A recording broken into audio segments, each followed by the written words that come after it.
People just love Vikings. They're one of the coolest types of warriors from history. Today we're diving into some of the creepiest artifacts that have been found that are from the Vikings. Alright, let's get started with a Viking burial pit. A burial pit full of decapitated Vikings. So in 2009, during preparations for a new road in Ridgeway Hill, Dorset, archaeologists made a pretty gnarly discovery. It was a burial pit containing the decapitated remains of 54 young men. The bodies had been dumped in a shallow grave, with their heads stacked on one side. Whatever had happened here, whether it was a or a ritualistic sacrifice, it all went down around the year 1000, right around the time Vikings were constantly pestering Anglo-Saxons, violently, mind you, on the south coast of England. They also did isotope testing on the men's teeth, which showed they were from Scandinavia. The main theory is that these men had been Viking mercenaries. It didn't look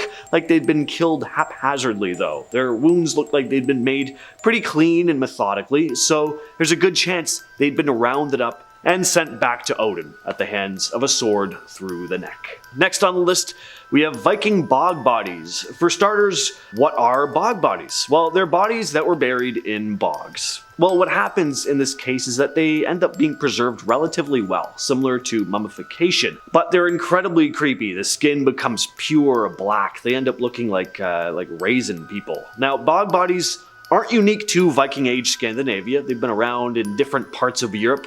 But in the case of the Vikings, it looks like they buried some folks in bogs intentionally, possibly sacrificially or as a form of punishment. One story goes that King Harald Bluetooth of Denmark drowned the Norwegian queen Gunhild in a bog after tricking her into coming to Denmark with the promise of a marriage alliance. There have also been a number of Viking Age bog bodies found with pretty gnarly wounds, showing that they had pretty agonizing deaths, and some researchers have said that this could be evidence of this type of burial being reserved for terrible criminals or unhonorable members of society. Next on the list, we have another mass grave, but this one ups the ante. We don't just have 54 dead Vikings here, we have over 250, about 264 to be exact. So much freakier. The grave was discovered in 1979 in Repton, England by a husband and wife team of archaeologists. It was a bunch of Viking graves. They were digging around a church and found a pile of bones that turned out to be from the time when the Vikings were causing complete chaos in England. This was a big deal because it confirmed that the Vikings had been there wreaking havoc, like they did. More recently, scientists did testing on the bones to figure out exactly how old they were. They found out that the bones matched up with the time when the Vikings were in Repton, just like the original archaeologists thought. What's really interesting about this find is that there was a discrepancy in the carbon dating for years. At first, the archaeologists thought these were Viking remains just by, seeing them. But when the bones were carbon dated, it looked like they were from well before the Viking Age. But they hadn't accounted for how much fish was in the Vikings' diet, which can throw off carbon dating, they've recently found. So it makes the bones seem older than they actually are. So it was recently found that these were indeed Vikings, though. The dig also turned up some other cool stuff, like Viking weapons and coins. Next, we have the remains from St. Brice's Day. In 2008, the remains of over 30 fighting age men were found buried in a mass grave during an excavation at St. John's College, Oxford. They were believed to be Danes, some of the victims of the St. Brice's Day. Pretty dark day in English history. It happened on November 13th in the year 1002. The King of England at the time, Athelred II, also known as Athelred the Unready, not because he was always late, but because he just wasn't great at ruling, a lot of people thought. Well, he got really worried about all the Vikings hanging around in England at the time. The story goes that he was told that the Danes were going to take his life and then take over his kingdom. So he handled things. He came up with a plan, just kill all of them. All the Danish people living in England, just like Frieza did with the Saiyans. And there were a fair number of Danish folks living in England at the time. So on that day, all across England, Danish men were attacked and killed. Next on the list, we have Andvari's Cursed Ring. So this thing is straight out of Norse mythology, so a bit different than most of the stuff on this list, but the story is pretty fascinating and strange, like a lot of ancient mythology is. So Andvari was a dwarf who lived under a waterfall. He also had the power to shapeshift into a fish, specifically a pike. He had this magical ring, the source of all his power and wealth. But Andvari, while in fish form, got trapped in the Norse god Loki's net. He'd been catching fish, but was pleasantly surprised when one of the fish turned into a dwarf and had a nice ring on one of his digits. Loki ended up swiping the ring from him. He needed the ring to pay off a debt after accidentally killing one of the dwarf king's sons, who'd taken on the form of an otter. Andvari then placed a curse on his ring, that whoever possessed it would be cursed with misfortune and ultimately meet a pretty grim fate.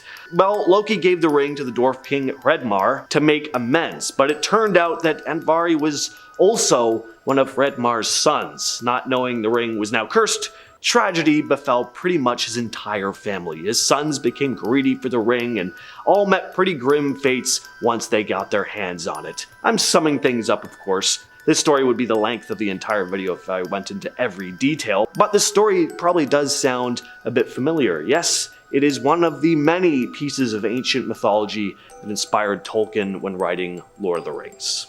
Next on the list, we have the Vale of York Hoard. This is a pretty cool artifact, or collection of artifacts, rather, that really encapsulates what Vikings were all about. Just traveling around and taking stuff. The artifacts were found in 2007 by a father and son using metal detectors. It was a gilt silver cup or pot, which is already a treasure in itself, but it contained more treasure, mostly coins, but there were also ornaments and bars of silver, jewelry, and the coolest part was that all of this stuff was from different parts of the world, mostly Europe, of course, but some of the items were from as far as Afghanistan. Like, Vikings, they live up to their name. They got around, and it's pretty amazing to see direct physical evidence of it with a collection like this. Now, were some of these items gifted to whoever this Viking was? Probably. They weren't like just pillaging and killing all the time like we've been mostly led to believe, but it's also pretty safe to say some of this stuff was taken by force or picked up after a raid. Next on the list, we have Viking teeth modifications. If you were like me, the dentist is one of the worst places you can be. Having stuff poking and prodding at your teeth, it just hurts, and you're looking up at that light, and you feel like aliens are dissecting your body. It's just the worst. So imagine having lines and like shapes etched into your teeth. That would probably be pretty painful. But Vikings did it. It's not entirely clear why they'd modify their teeth, but we can speculate that it was to make them appear more fierce. Skeletal remains of ancient Norsemen have been dug up in Sweden and Denmark with horizontal grooves cut into their teeth. For the most part, they're just horizontal lines, but there have been other shapes found as well. Again, it's not 100% known why some of them did this, but it's said that maybe they dyed the grooves to create cool lines on their teeth, almost like tattoos. It would have been extremely painful again, and it wasn't super common, but it was definitely a bit of an ancient Swedish and Scandinavian trend. There are plenty of cultures around the world that would do something similar to this, but Vikings are the only known culture in medieval Europe to have practiced it. Now, I couldn't do this list without talking about Viking ships. I mean, remnants of Viking longboats have been found in various parts of Europe, and what an incredible feeling it would be to discover one of these things. Incredibly cool, but undeniably eerie at the same time. I mean, these ships crossed vast expanses of water carrying fierce warriors who completely changed the course of history in Europe. If there really are curses or dark forces that linger and latch themselves onto ancient artifacts, I mean, I think Viking ships are most definitely on that list.